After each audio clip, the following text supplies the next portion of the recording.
आज की वीडियो में चर्चा होगी दोस्तों, अभिमान, स्वाभिमान और घमंड क्या है और इनमें अंतर क्या है। आइए देखते हैं।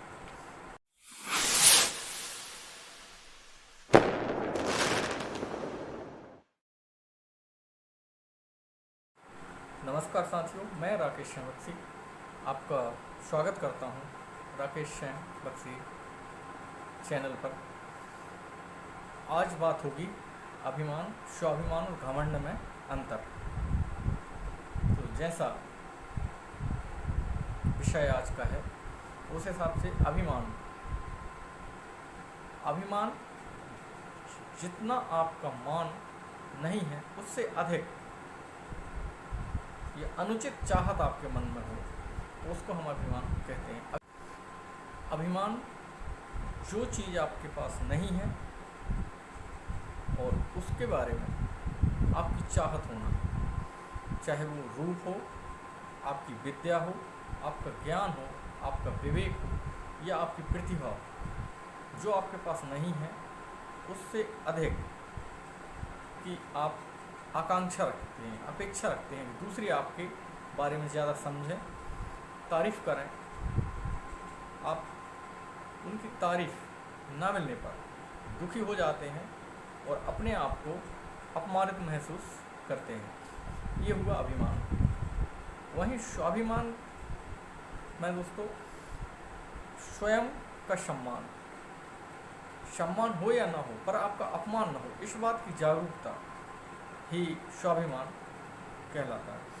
स्वाभिमानी व्यक्ति अपने आप को दुखी महसूस नहीं करता, कभी किसी से अपेक्षा नहीं रखता कि कोई उसको सम्मान करे, उसके रूप की, उसके गुण की, उसके व्यवहार की या उसके बल की या उसकी कोई प्रतिभाओं की कोई तारीफ़ करे या ना करे, वो समावस्था में रहता है।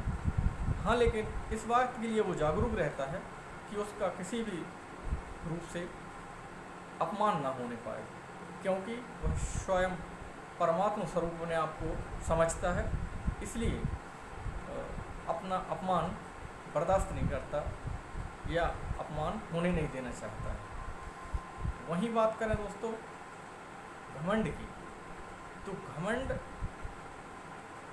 जब बिल्कुल भी आपके पास कोई चीज़ ना हो तो उसके ऊपर आप विश्वास रखते हैं कि मैं ऐसा हूँ, मैं वैसा हूँ, मेरी कामना करते हैं कि मेरी तारीफ़ हो, समाज में एक मेरा वर्चस्व हो, जबकि आप उसके काबिल नहीं हैं। ये घमंड कहलाता है। कुल मिला के बात ये है कि मान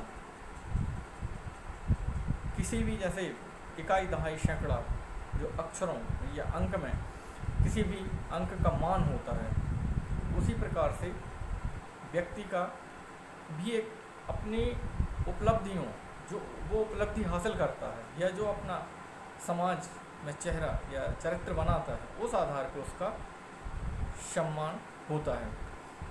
जो होता है उसी की अपेक्षा रखता है, तो वो स्वाभिमानी व्यक्ति, और जो जिसके पास नहीं है वो उसकी जो कामना करता है वो अभिमानी, और जिसके पास बिल्कुल भी नहीं है और वो चाहत रखता है और ज़बरदस्ती में अपने आप को समझता है, वो घमंडी कहलाता है।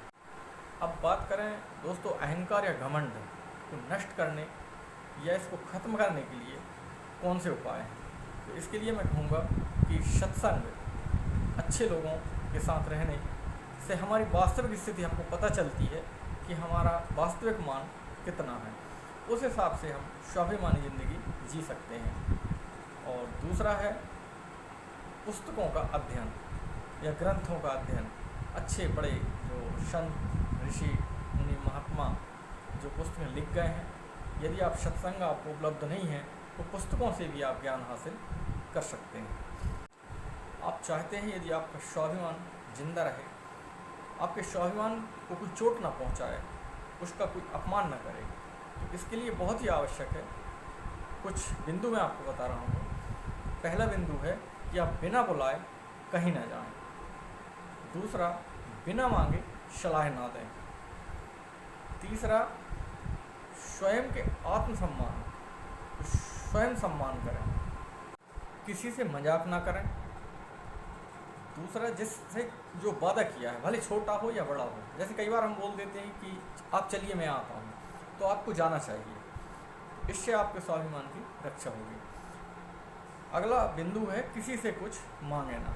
कहा भी गया है, अरमान उतने ही अच्छे जिसमें स्वाभिमान को गिरवी ना रखना पड़े। साथियों, जिस विषय पर आपको पूर्ण जानकारी ना हो उस विषय पर बोलने से आपको बचना चाहिए, अन्यथा आप हंसी या उपहास के पात्र बन जाएंगे। कहा भी गया है कि जो मौन है वो मूर्ख का आभूषण है। वैसे तो आपको समय समय पर अपनी जो जानकारी है उसको अपडेट करते रहना चाहिए। समाचार पत्र है या टीवी है, कभी भी बहस का हिस्सा ना बने। आपको जो जानकारी है, मान लीजिए कहीं बात फंस भी गई है या कोई बात चल रही है, आपको जो जानकारी है आप अपनी बात रख दें, उसके बाद यह बोल दें कि मुझे इतनी ही जानकारी थी, हो सकता है मेरे हिसाब से मैं सही हूँ पर आपके हिसाब से ये बात गलत हो, तो आप अन्य जगह से पता कर सकते हैं। बहस करने से कभी कोई फ़ायदा नहीं होता है, इसलिए कभी भी बहस का हिस्सा हमको नहीं बनना चाहिए। अंतिम जो बिंदु है साथियों, बहुत ही आवश्यक है कि यदि आप सम्मान चाहते हैं तो दूसरे का भी आप सम्मान करें। जब आप दूसरे के स्वाभिमान का सम्मान करेंगे तो आपके स्वाभिमान का भी सामने वाला सम्मान करेगा। आशा ही नहीं, पूर्ण विश्वास है आप अभिमान, स्वाभिमान और घमंड में अंतर समझ पाए होंगे। आपसे लेता हूँ विदा। नमस्कार।